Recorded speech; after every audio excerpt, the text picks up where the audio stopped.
रामायण। महाराज दशरथ की चिंता। भारत में एक अति प्राचीन नगरी है अयोध्या। इस नगरी को मनु के ज्येष्ठ पुत्र इक्ष्वाकु ने सरयू नदी के तट पर बसाया था। वैवस्वत मनु सूर्यवंश के आदि प्रवर्तक थे, अतः उनके पुत्र द्वारा बसाई गई इस नगरी को सूर्यवंशियों की नगरी कहा गया। सूर्यवंश में अनेक प्रतापी राजा हुए, जिनमें सत्यवादी हरिश्चंद्र, सगर, भगीरथ, दिलीप, रघु, अज आदि के नाम उल्लेखनीय हैं। महाराज दशरथ सूर्यवंशी सम्राट रघु के पौत्र थे। सम्राट रघु के नाम पर ही सूर्यवंश का नाम रघुवंश पड़ा था। महाराज दशरथ महाप्रतापी, ज्ञानी, धर्मावलंबी व दयावान थे। उनकी 3 रानियां थीं, कौशल्या, केकई और सुमित्रा। तीनों ही सुंदर, सुशील, पतिव्रता एवं पवित्राचरण करने वाली थी। अपने पूर्वजों की भांति महाराज दशरथ भी सूर्य के उपासक थे। वे नित्य प्रति सर्वप्रथम भगवान सूर्य की उपासना करके ही राजकाज किया करते थे। अयोध्या नगरी सभी ओर से सुखी एवं संपन्न थी। फिर भी महाराज दशरथ के मुख पर प्रसन्नता दिखाई नहीं देती थी। इसका कारण था कि 3 रानियों के होने पर भी वे संतान सुख से वंचित थे। वे सदा इसी चिंता में डूबे रहते थे कि उनके बाद उनके राज्य की बागडोर कौन संभालेगा। कुल को एक पुत्र न देने की सूरत में वह किस प्रकार अपने पितृऋण से मुक्त होंगे। एक बार जब वे अपने कुल गुरु वशिष्ठ के साथ सूर्योपासना कर रहे थे, तो उनके हृदय की वेदना होठों पर आ गई। वे बोले, गुरुवर, कृपा कर हमारी चिंता दूर कीजिए। कैसी चिंता राजन? संतान का मुख देखने की आस में वर्षों बीत गए, मगर हमारी यह अभिलाषा आज भी अधूरी ही है। क्या हम निसंतान ही इस संसार से विदा हो जाएंगे?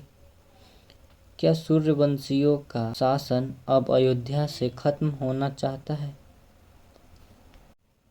द्रवित स्वर में महाराज दशरथ ने कहा, ऐसी निराशा भरी बातें न करो राजन।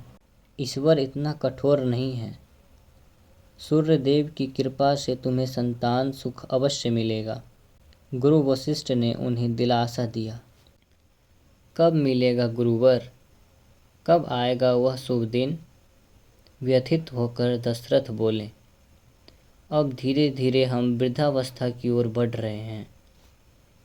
राजन, इसका एक उपाय है। तुम्हें पुत्र प्राप्ति के लिए पुत्रेष्टि यज्ञ करवाना होगा। गुरु वशिष्ठ ने कहा, तो कीजिए न गुरुदेव, इसमें विलंब क्या है? अधीर होकर राजा दशरथ ने पूछा। राजन, उस यज्ञ को केवल श्रृंगी ऋषि ही करवा सकते हैं। आप स्वयं उनके आश्रम पर जाकर उनसे विनती करके उन्हें आदर सहित इस कार्य के लिए लेकर आएं। जैसी आज्ञा।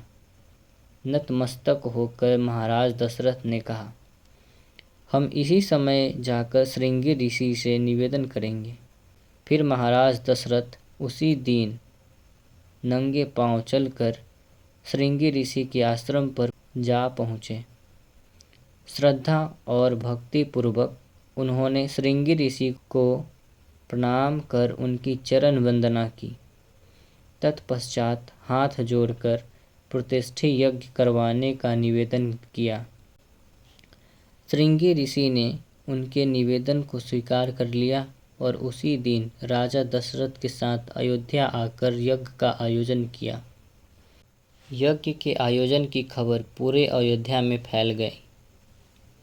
समस्त नर नारी अपने राजा के संतानवान होने के लिए ईश्वर से प्रार्थना करने लगे। दूसरी ओर जैसे ही यज्ञ संपन्न हुआ, हाथों में दिव्य खीर से भरा एक पात्र लेकर एक देव पुरुष प्रकट हुए। वे स्वयं अग्निदेव थे। वे बोले, राजन, तुम्हारा मनोरथ पूर्ण हुआ। तुम इस खीर के उचित भाग करके अपने रानियों को खिला देना। परमपिता तुम्हारी मनोकामना अवश्य पूर्ण करेंगे। इधर राजा दशरथ ने दिव्य खीर का पात्र ग्रहण किया, उधर अग्निदेव अंतर्धान हो गए।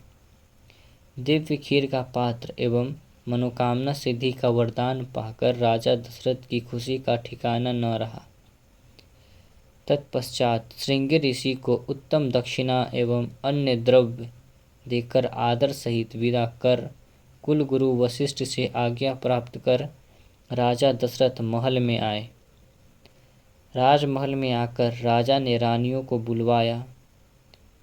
महाराज के आगमन की खबर पाकर महारानी कौशल्या और कैकेयी दौड़ी चली आई। सुमित्रा किसी कारणवश उस समय न आ सकी। हर्षातिरेक में महाराज को रानियों में खीर वितरित करने के अतिरिक्त दूसरी कोई बात ही नहीं सूझ रही थी।